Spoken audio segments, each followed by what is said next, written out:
Herkese merhaba arkadaşlar. Boksta nasıl ayaklarımızı aktif bir şekilde kullanırız? Boksta ayaklar nasıl olmalı? Ayakların birbirine olan mesafesi, orantısı. Boksta nasıl yumruklardan kaçarız? Boksta nasıl güzel iskiv yapıp rakiplerimize etkili yumruklar vururuz? Geniş çaplı bir video olacak. Bu video içerisinde birçok konuya değineceğiz ve kafanızdaki birçok soru işaretini de bu videoda gidereceğiz arkadaşlar. Öncelikle şu bir gerçek. Boksta özellikle de bazı boksör arkadaşların ayaklarını aktif bir şekilde kullanmadığını görüyorum. Ve bu yüzden de bu videoyu çekme gereksinimi duydum. Tabii çoğu kez beni takip eden arkadaşların hocam ayaklarla ilgili mutlaka video çek. İşte nasıl etkili yumruklar vururuz, yumruklardan nasıl kaçarız ve birçok özellikle de boks tekniği ile ilgili benden video beklediklerini biliyorum. Bu yüzden de bu video içerisinde hemen hemen birçok soruya cevap vereceğim arkadaşlar. Öncelikle şu bir gerçek. Ayaklarınız nasıl olmalı? Mesela siz bir spor salonuna gittiğinizde size derler ki işte aynanın karşısına geç, işte ayaklarınızı birleştirin, sağ ayağınızı sağ tarafa çevirin, sonra da düzeltin. Bu şekilde size gösterirler, sonra da derler ki ayaklarınız omuz genişliğinde olacak ve siz bu şekilde size yumruk attırırlar. Ama şu bir gerçek, zaman zaman bu size bir yerde tabii ilk başta çünkü boksu bilmediğiniz için doğru gelecek. Aslında yanlış bir çalışma da değil ama bir boksör bir çalışma yapıyorsa o çalışma içerisinde kendini rahat hissetmesi lazım, rahat çalışması lazım. Mesela ayaklarınız aslında siz belirlemeniz gerekiyor. Ayaklarınızın birbirine orantısını siz belirlemeniz gerekiyor. Niye belirlemeniz gerekiyor? Bazen boks ringlerinde mesela hocalar bağırıyor, ayaklarını açma, ayaklarını işte çok açtın falan gibi bu şekilde cümleler duyabiliyoruz özellikle de sporcuların, ama bu bir yerde çok yanlış. Çünkü o boksör kendisini nasıl rahat hissediyorsa o şekilde ayaklarını belirliyor. Ama şu bir gerçek, bazı arkadaşlar ayaklarını açtığında mesela ön ayağa gittiğinde arka ayağını getirmiyor ve bu yüzden de ne yapıyor? Tek yumrukta kalıyor. Bu yüzden rakibin önüne düşüyor, yığılıyor ve yumruk yiyor. Mutlaka arkadaşlar bakın, buna çok fazla önem göstertin. Özellikle de ayaklardan. Mesela ayaklarınız mesela bu şekilde duruyorsunuz. Mesela ön ayağınız gittiğinde arka ayağınızı çekmeyi mutlaka unutmayın. Ve bunun için de size daha önceki videolarımda söylediğim gibi bunun için çok çalışma yapın. Mesela ne yapın? Örnek vereyim. Mesela ön ayağınız gitti, arka ayağınızı getirin. Ön ayağınız gitti, arka ayağınızı getirin. Ve hep bunun üzerine çok fazla çalışın. Mesela geri gittiniz, ön ayağınızı getirin. Mesela geri ayağınızı attınız, hemen ön ayağınızı geri getirin. Ve bunun üzerine çok fazla çalıştığınız zaman belli bir seviyeden sonra işte diyeceksiniz hocam hep bu şekilde mi olacak? Bu şekilde rakip. Bunu gitgide hızlandıracaksınız. Bu tabi böyle, ama ilk başta oturtturana kadar mesela yavaş çalışacaksınız. Yavaş. Mesela bunu çalıştırdıktan sonra mesela 2 gideceksiniz, 2 geri geleceksiniz. Mesela 3 gideceksiniz, 3 geri geleceksiniz. Ve aynı şekilde yanlara da aynı şekilde, ama sonrasında nasıl bir örnek vereyim, ayaklarınız olacak. Öncelikle bak, benim ayaklarımı size göstereyim. Sonrasında ayaklarınız bu şekilde benim gibi esnek, rahat dans edeceksiniz. Örnek vereyim, bak ben mesela nasıl oynuyorum. Mesela nasıl oynuyorum. Hani şu bir gerçek, mesela rakiplerim kolay kolay bak mesela rakiplerim kolay kolay ringde beni yakalayamazdı. Ve de şunu size samimi bir şekilde söylüyorum. Türkiye boksunda özellikle de 11 kez şampiyon oldum. Bunun da nedeni benim ayaklarım. Benim ayaklarım beni her zaman şampiyon yaptı. Çünkü ben istediğim yerden yumruk vurdum. İstediğim yerden özellikle de rakiplerimden puan almasını bildim. Bunun da nedeni şu, özellikle de son 1 dakika, 1,5 dakika rakiplerimden maç aldığımı bilirim. Bunun da neye borçluyum? Ayaklarıma borçluyum. Çünkü ayaklarım beni her zaman taşıdı ve belki rakibimden puan aldığımda rakibim de benden o ara puan alacaktı. Onu vermemek için ben ne yaptım? Ayaklarımı çok fazla kullandım ve bu şekilde çoğu kez şampiyon oldum arkadaşlar. Sizin de eğer ki boksta hayaliniz varsa, hedefleriniz varsa, boksta iyi işler yapmak istiyorsanız mutlaka ayaklarınıza çok çalışmanız gerekiyor, ayaklar üzerinde. Bunun için ne yapmanız gerekiyor?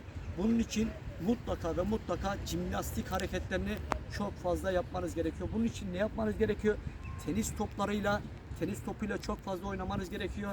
Onunla ip atlamanız gerekiyor. nasıl söyleyeyim, ne yapmanız gerekiyor? Yine kafasındaki tenis topu alıp onunla çalışmanız gerekiyor ve bu şekilde ayaklarınız gelişecek arkadaşlar. Tabi ayaklarını hızlandırmak için biliyorsunuz bir sürü örnek vereyim çalışma şekli var. Merdiven var. Merdivenlerde çalışıyorsunuz. Örnek vereyim. Mesela Vasily Lomachenko ne yapıyor? Merdiven çalışması mesela ne yapıyor? Bu şekilde ayaklarını üzerine çok duruyor. Hala bile çok duruyor. Bunun da nedeni şu. Ayaklar üzerine tekrar çalışmazsanız bir yerde ayaklarınız kalır. Bunun üzerine çok fazla tekrar edeceksiniz. Öncelikle her antrenman öncesi ve her antrenman sonrası mutlaka gölge boks yaparken ayaklarınızı aktif kullanın. Özellikle de ellerinizi indirin aşağı. Antrenmandan sonra dans edin ve dans edin. Mesela boş bir anınız olursa, samimi olduğunuz bir arkadaşınız varsa ellerini indirip ona yumruk attırın ve ayaklarınızdan çok fazla kaçın arkadaşlar. Mesela ayaklarla ilgili size ne anlatabilirim? Mesela Guillermo Vigor'u bakabilirsiniz. Ayakları mesela ne kadar açar? Mesela bazen baktığınızda neredeyse o kadar eğilir ki yere oturacak kadar ve mutlaka mesela siz ne yaparsanız yapın. Mesela örnek vereyim, oynadınız. Mesela oturun, ayaklarınız birbirine olan mesafesi kalkın. Örnek vereyim, ters kar alın, yine kalkın. Bu şekilde ayaklarınız hep dengeli olsun. Örnek vereyim, özellikle de sizin boks ringlerinde örnek vereyim yumruk atarken çok fazla dengesiz, örnek vereyim ayaklarınız dengede olmadığı için yığılırsınız, düşersiniz. Buna dikkat etmeniz gerekiyor. Şimdi ayakları kullanırken vücudu da aynı anda ayak ve yumruk aynı orantıda gitmesi gerekiyor. Nasıl etkili yumruklar vururuz? Mesela Vasily Lomachenko, örnek vereyim Mike Tyson, bunlar nasıl etkili yumruk vuruyor ve bu boksörler nasıl başarılı oldu? Ben size söyleyeyim arkadaşlar. Bunlar yumrukların üzerine çok fazla çalışıyor. Siz zannetmeyin bu boksörlere örnek vereyim öncesinde çalışmadı. Ringde sizin gördüğünüz kadar. Siz Vasily Lomachenko'nun veya örnek vereyim başarılı olmuş boksörleri ne kadar görüyorsunuz? 12 round veya 3 round. Ama öncesinde bu boksörlerin nasıl çalıştığını bilmiyorsunuz. Özellikle de ben Vasily Lomachenko'nu tut, örnek vereyim Mike Tyson'ın özellikle de antrenörleriyle eski çalışmalarını izlediğimde gerçekten bunun altında akıllıca bir çalışma ve bir yerde başarı varsa mutlaka bunu unutmayın. Bunun arkasında akıllıca bir çalışma, akıllı bir antrenör var ve bunda kesinlikle netiz. Öncelikle şu bir gerçek. Siz yumruklardan nasıl kaçarsınız veya etkili bir şekilde nasıl ayaklarınızı kullanırsınız? Örnek vereyim. Rakibiniz size sol direk attı. Sol direk attı. Ne yaptınız? Çıktınız. Buradan ne yaptı? Tekrar buradan sol attı. Çıktınız. Tekrar sağ atıyor size. Yine çıktınız. Buradan sol kroş atıyor. Yine çıktınız. Rakibiniz size zaten farklı bir yumruk atmayacak. Mesela siz rakibinize hangi yumruğu atarsınız? Normalde mesela sol attıktan sonra sağ atarsınız veya sol attıktan sonra ne yaparsınız? Sağ kroş atarsınız veya sol attıktan sonra sağ aparkat atarsınız. Veya ne yaparsınız? Sağ attıktan sonra sol kroş atarsınız veya sağ attıktan sonra sol aparkat atarsınız. Yani bunu yumruklar hep bu şekilde. Siz de ne yapacaksınız? Örnek vereyim, oynadı. Soldan kaçtınız. Bilin ki size sağa gelecek. Sağdan kaçtınız, buradan kroş atacak. Kroşeden kaçtınız veya aparkat geldi. Hemen bundan çıkmasını bileceksiniz veya hemen savunma yapmayı mutlaka bileceksiniz. Mesela rakiplerinizde özellikle de kroş atarken dikkat etmeniz gereken konu şu. Buradan kroşe attığınız zaman bilin ki buradan size kroşe gelecek. Hemen iskiv yapmayı bileceksiniz. Bu yüzden size her zaman benim önerim boks ringlerinde full konsantre, rakibinizi gözünden ayırmayın ve belleriniz özellikle de rakibin yumruk mesafesine girdiğinde belleriniz oynasın. Belleriniz onu oynasın. Ama tabii bunun da yani birçok özellikle de boksa yeni başlayan 1 yıllık veya 2 yıllık bazı arkadaşlar duran boks yapar. Duran boks nedir? Mesela rakibinizin karşısında bu şekilde durursunuz ve siz ne yaparsınız? Sadece buradan yumruk atarsınız böyle. Böyle yumruk atarsınız. Ama rakibiniz de tabii bunu gördüğü için tecrübeliyse ne yapar? Sizin o an yumruk atacağınızı zaten anlar öncesinde. Çıkar size vurur, sizi kroki durumuna düşürür. Zaman zaman da sizden farklı şekilde, farklı sayılarla maçı alır. Bu yüzden mutlaka rakiple yumruk mesafesine girdiğinde belleriniz mutlaka oynasın. Belleriniz oynasın sürekli. Mesela bunun içinde ne yapmanız gerekiyor? Ayaklarınız her zaman aktif olması gerekiyor. Mesela bu oynadığın zaman ne yapman gerekiyor? Yana kaçman gerekiyor veya ne yapacaksın? Rakibin üzerine gidiyorsun. Yanlara oynaman gerekiyor veya aynı şekilde ne yapacaksın? Rakibe yumruk atacaksın. Ayakların bak orantısı. Bunlar her zaman çok çok önemli arkadaşlar. Mesela rakibinden mesela kaçtın. Rakip sana örnek vereyim yumruk attı. Hangi yumruklara vuracaksın? Ve öncesinde bunlar üzerinde çok fazla çalışman lazım. Örnek vereyim. Sol attı. Sol attı oynadın. Sol attı çıktın. Sağ direkt sol kroşe mi vuracaksın? Veya ne yaptın? Rakibin sol direkt attı çıktın. Sağ aparkat sol kroşe, sağ kroşe mi vuracaksın? Bunları daha önceden çalışman gerekiyor ki maç esnasında bunları direkt vurman gerekiyor. Artık beyin bu yumrukları ezberliyor ve ezberlediği için otomatik çıkartıyor. Siz bu şekilde çalışırsanız zaten boks ringlerinde başarılı olma şansınız %0. Mesela vücut hep bir orantılı olması lazım. Ayaklar, örnek vereyim bel, kollar. Mesela örnek vereyim yumruk attığında sol attın aynı anda dönmesi lazım. Mesela bak sol attın ayak, bel aynı anda.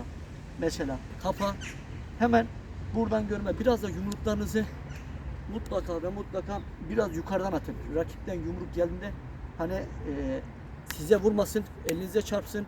Gerekirse biraz daha sol atarken biraz daha sağ tarafa yatın. Sağ tarafa yatın ama bazen rakibin sizi çözdüğü zaman mutlaka şunu yapacaktır. Sen sağ tarafa yattığın için belki sana o an hemen sola parkat atacaktır. Ve mutlaka bunu da anladığınızda artık yumruk atarken biraz daha ne yaparsınız? Böyle atıyorsanız kandırıp direkt bu tarafa geçebilirsiniz. Ve bu şekilde rakibinizden de sayılar alabilirsiniz. Mesela nasıl etkili yumruklar vuracaksınız ve rakibinizi nasıl kandırıp yumruk vuracaksınız? Öncelikle şu bir gerçek. Mesela Vasil Lomachenko'ya bakın. Hep birbirine olan ters yumruklar atar mesela rakiplerine. Mesela ne atar? Mesela buradan sol kroşeyi vurduğu zaman buradan sağ aparkatı tekrar sol kroşeye vurur veya buradan mesela sol aparkat vurur hemen ters köşeye sağ kroşe, sol kroşe, sağ aparkat, sol kroşe bunlara vurur ve bir koluyla örnek vereyim. Mesela oynuyorsun. Mesela sol direkt vurdun, sol kroşe, sol aparkat, sol direkt bunları çok fazla vuracaksın. Mesela oynuyorsun. Sağ direkt, sağ kroşe, sağ aparkat, sağ kroşe bunları çok fazla vurman gerekiyor. Ama diyeceksin hocam ringde bunları vurmak çok kolay değil. Çok zor da değil. Yani siz çalıştıktan sonra bu yumrukları rakibi istediğiniz zaman vurabilirsiniz arkadaşlar. Vasil Lomachenko vuruyorsa, Mike Tyson vuruyorsa siz de vurabilirsiniz. Rakibe nasıl etkili yumruk vurursunuz? Mike Tyson gibi, Vasil Lomachenko gibi bunların en büyük özelliklerinden bir tanesi Vasil'in de, Mike Tyson'da ve diğer boksörlerin de yani ayaklarını iyi kullanması. Mesela Mike Tyson ne yapıyor? Ayaklarıyla geliyor. Kroşelerle aparkatlarını çok net vuruyor vücut gücüyle ve görerek vuruyor. Vasil Lomachenko da öyle ne yaptı? Bak olimpiyatta düşünün ki rakibine bıraktırmış bir boksör Vasil Lomachenko. Niye diyorum? Çünkü bu isim akıllıca çalışıyor ve boksu biliyor. 2 defa olimpiyat şampiyon olmuş ve zaman zaman da dünya boksunda ekol bir boksör diyebiliriz. Özellikle de yaptığı hareketlerden örnek vereyim kaçışları iyi boksör. Mesela son zamanlardaki Andy Cruz Gomez, bak benim aslında anlatmak istediğim size bu. Ayaklarını nasıl iyi kullanıyor. Mesela her zaman ne diyor? Boksu öğrenmeden önce dans etmeyi öğreneceksiniz. Mesela dans her zaman boksta önemlidir. Mesela Andy Cruz ne yapıyor? Ayaklarını tutuyor, kaçıyor. Örnek vereyim buradan çıkıyor, geliyor. Buradan mesela bu şekilde ne yapıyor? Dünya şampiyonu oluyor, olimpiyat şampiyonu oluyor. Belki size şu gelecek, boksta eğleniyor. Boksu ne yapmışlar? Özellikle de Kübalılar boksu eğlenceli hale getirmişler. Siz de bu şekilde boks yapın. Özellikle de ringde mesela dans ederken eğlenir. Tabii bu arada uçak geçiyor. Sesim belki biraz örnek verip size gelmeyebilir. Arkadaşlar mesela boksta mesela rakibinize hangi yumrukları çok etkili bir şekilde vurursunuz? Hangi yumruklar rakibinize örnek vereyim çok net gelir?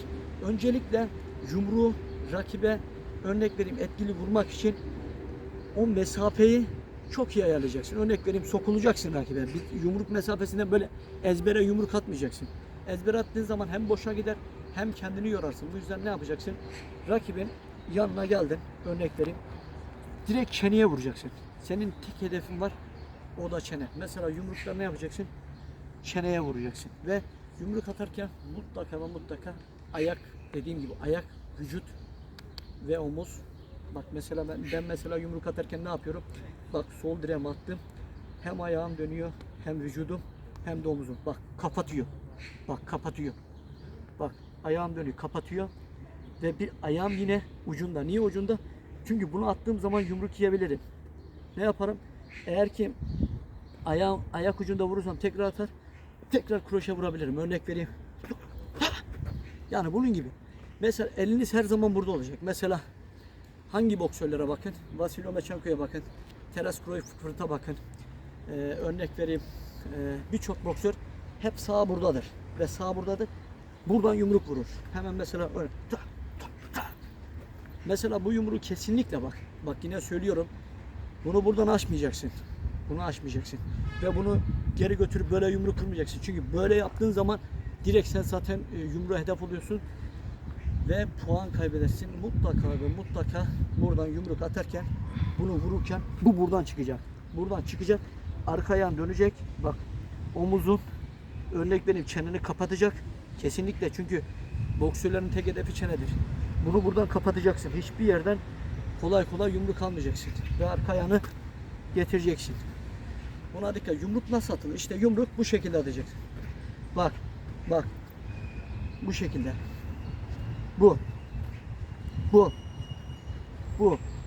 Bu şekilde bak, omuzun kapatacak. Bu şekilde. Ve örnek vereyim, bazı arkadaşlar diyor aparkatı nasıl atacaksın? Bu şekilde aparkat yok. Bu şekilde aparkat yok. Bu şekilde kesinlikle aparkat atmayacaksın. Mesela mesafenin dışında bu şekilde aparkat atmayacaksın. Veya örnek vereyim, böyle kroşe kesinlikle atmayacaksın. Veya buradan mutlaka ve mutlaka aparkat atarken mesafenin içinde mesela örnek vereyim, rakibi aparkat atacaksın. Bunun için oynadın, yaklaşıyorsun, oynadın. Girdin mesafeye. Mesafeden hep mesela atarken kısa atacaksın. Kısa mesela. Alta vurdun, üstte. Kroşe atarken de aynı şekilde. Hep kısa yumruklar. Ve buna çok fazla dikkat edeceksin. Ve yumruk atarken mesela buradan aparkatı kısa attın ve buradan kroşeye vuracaksın. Mesela kısa.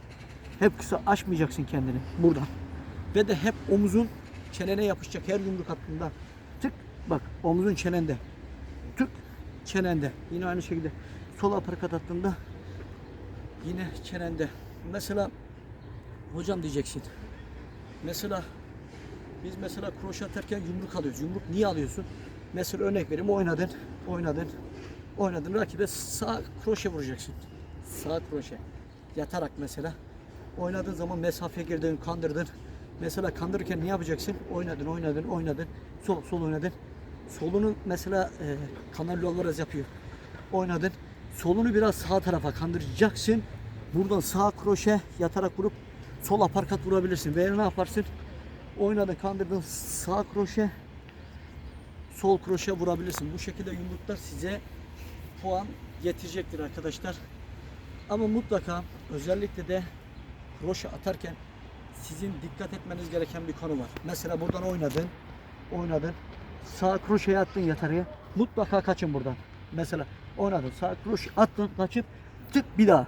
Veya oynadın, örnek vereyim, sağ kroşe attın, kaçtın, bir daha vurdun. Buradan rakibinden sana sağ kroşe geldi. Kaçıp sol kroşe, sağ kroşe tekrar vurabilirim. Bunlara çok fazla dikkat edin. Hangi kombineleri vurabilirsin hocam? Bize bir kombine söyle ve biz o kombineleri vuralım. O kombineler üzerinde çalışalım. Arkadaşlar özellikle de Türkiye'de de dünyada da en işe yarayan yumruklardan bir tanesi her zaman şudur. Örnek vereyim. Sol, sağ, sol kroşedir. Bunu vurabilirsiniz bak. Sol, sağ, sol kroşe. Veya ne yaparsın? Sol, sağ direkt, sol kroşe. Ama bu zaman zaman şimdi sol sağ vurduğun zaman rakibin peşinden ne yapar? sağ direkt geleceğini bilir ama bunda her zaman rakibinizi kandırın. Sol sağa vurulmuş gibi yapın. Gidin yatarak sağ kroşe vurun. Veya örnek vereyim. Sol direkt vuruyorsun. Örnek vereyim. Sol direkt vuruyorsun. Sol direkt sağa vurulmuş gibi sol kroşe sağ kroşe vurun. Ve bunun üzerinde çalışın. Yani rakibinize mutlaka ezberlenmiş yumruklara vurmaya çalışmayın. Bu şekilde zaten vuramayacaksınız. Aksi takdirde puan kaybedeceksiniz. Başka ne söyleyebiliriz? Başka hangi kombineler? Mesela en çok dediğim gibi vurulan kombineler şu. Sol sağ, sol kroşe veya bunu vurabilirsiniz veya sol sağ, sol kroşe, sağ kroşe, sol direkte çıkabilirsiniz veya hangisini vurursunuz? Sol sağ, böyle kroşe, aparkat karışımı, ikisinin tam ortası. Bunu vurursunuz. Mesela bunu kim vuruyordu? Kambosus Junior. Son Timo Lopez maçında çok vurdu bak. Bu yumruğu çok vurdu. Bunu vurabilirsiniz. Veya ne yaparsınız? Sol direk, sağ direk, sol aparkat, sol kroşe vurabilirsiniz. Peşinden sağ kroşenizi de ekleyebilirsiniz. Özellikle de yine en çok vurulan kombinelerden bir tanesi sol direk, sağ aparkat, sol kroşe, sağ kroşe, sol kroşe, bunu vurabilirsiniz. Mutlaka da mutlaka oynadınız. Örnek vereyim, yine rakiplerini oynadınız. Sol attı çıktınız. Tak tak tak tak. Yani etkili 3 4 5 tane kroşeyi aynı anda vurabileceksiniz. Veya rakibinizi oynadınız. Örnek vereyim size, sağ attı çıkıp mesela bunu kim vurmuştu? Gervonta Davis vurmuştu Santa Cruz'a. Santa Cruz'u da knockout etmişti. Bunun için ne yapacaksınız? Çıkıp özellikle de çıkarak vuruşlar knockout yumruğudur benim görüşümce. Örnek vereyim, gelişine yumruklar. Düşünün, rakibiniz attı, üzerine sol direğine attı, sağ direğine atacak, geliyor, çıktınız, vurdunuz sağa, rakibiniz yatar. Veya örnek vereyim, rakibiniz geliyor, bunu en çok çuvallar yapar gelişine. Rakip gelirken oynar, bekler rakibi, bekler, yumruk atmasını bekler. Rakip atak yapmıştır, geliyordur. Tabi bu yumruğu yiyenlerden bir tanesi de benim, Altay yiyenlerden bir tanesi benim. Mesela oynarsan rakip geliyor, gelişine tam çeneye aparkatı vurur ama tabi bu aparkatı da yani bu şekilde değil, yani bu şekilde atmazlar yani böyle. Mesela bu özellikle de aparkat atarken en çok dikkat etmeniz gereken konulardan bir tanesi de bu. Aparkatı mutlaka ve mutlaka, mesela bazen arkadaşlar böyle de atacaktır. Yani bunu yapan arkadaşlar vardır. Mutlaka ve mutlaka bu aparkatı vurduğunuzda burada kalsın mesela. Vurduğunuzda burada kalsın. Bunu buradan gitse bile kafanız gitmesin. Kafanız yine burada olsun. Çünkü bu şekilde kafanı kaldırdığın zaman işte orada rakibin sana güçlü bir direkt vurursa knockout olabilirsiniz. Mesela en çok mesela rakibiniz üzerine geliyor. Mesela geliyor. Bir adım tık sağa vurabilirsiniz veya ne yaparsın? Rakibiniz geliyor.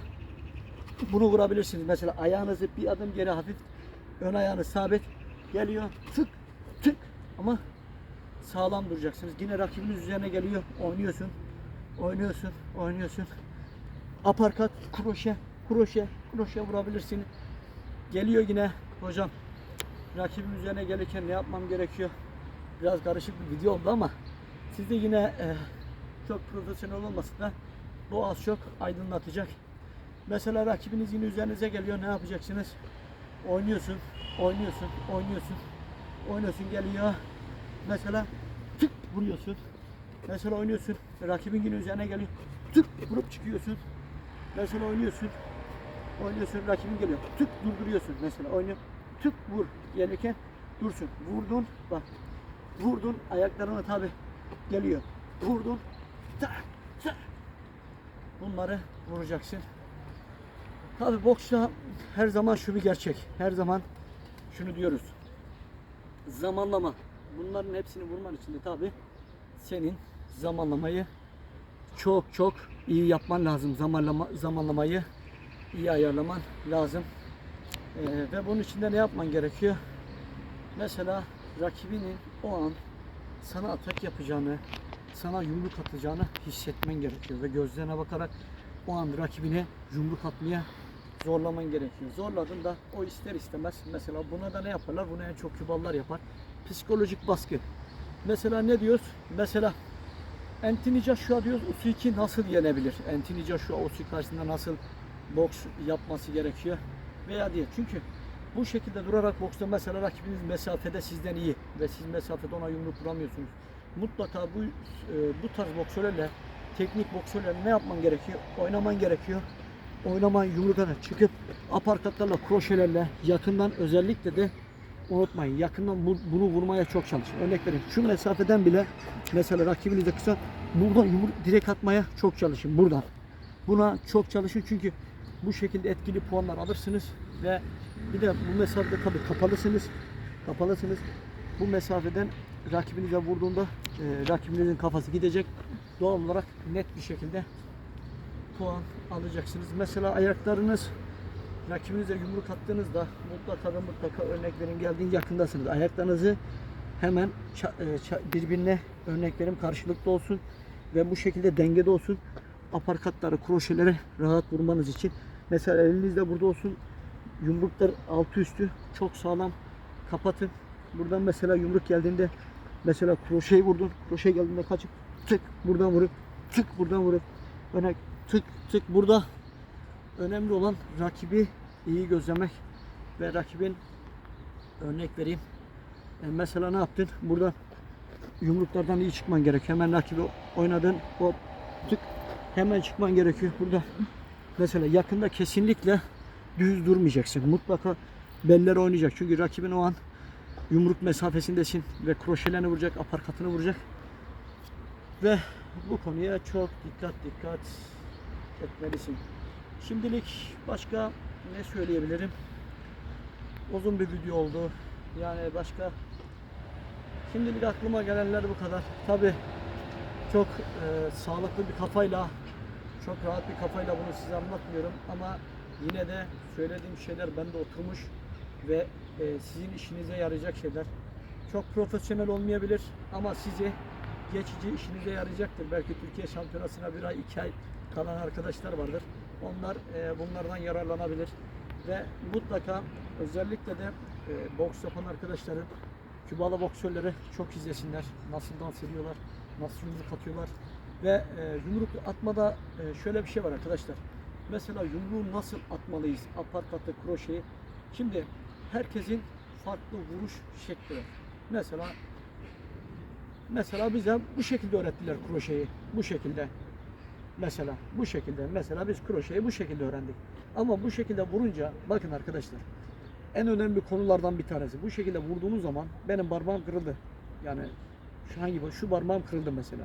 Bu şekilde vurduğunuz zaman rakibinizin, örnek vereyim, kafasına geldiği zaman parmağınız kırılma ihtimali %85, %90. Mesela Kübalılar nasıl vurur? Kübalılar özellikle de kroşeyi bu şekilde vurur. Bak bu şekilde. Şu iki parmağına vurur. Bir yerde doğru iki parmak, bak mesela kemikleri çıkmış ve rakibe çok fazla acı verir, canını yakar. Ama mesela Ruslar nasıl vurur? Ruslar bu şekilde vurur. Bu şekilde vurur genelde. Rus kroşesi denilir buna. Mesela Ruslar bu şekilde vurur. Mantıklı olan hangisi? Siz hangi yumruğu rahat vuruyorsunuz? Yani bu tercih meselesi. Tabii ben nasıl vuruyorum? Ben doğrusunu söylemek gerekirse ben kroşeleri bu şekilde vuruyorum. Bu şekilde kroşe vuruyorum. Çünkü iyi ki de bu kroşe öğrendim. Artık çünkü yumruk atmaya korkuyordum. Parmağıma bir şey olacak. Gerçekten vurunca da canım çok fazla yanıyordu. Ben kroşelerini bu şekilde vuruyorum arkadaşlar.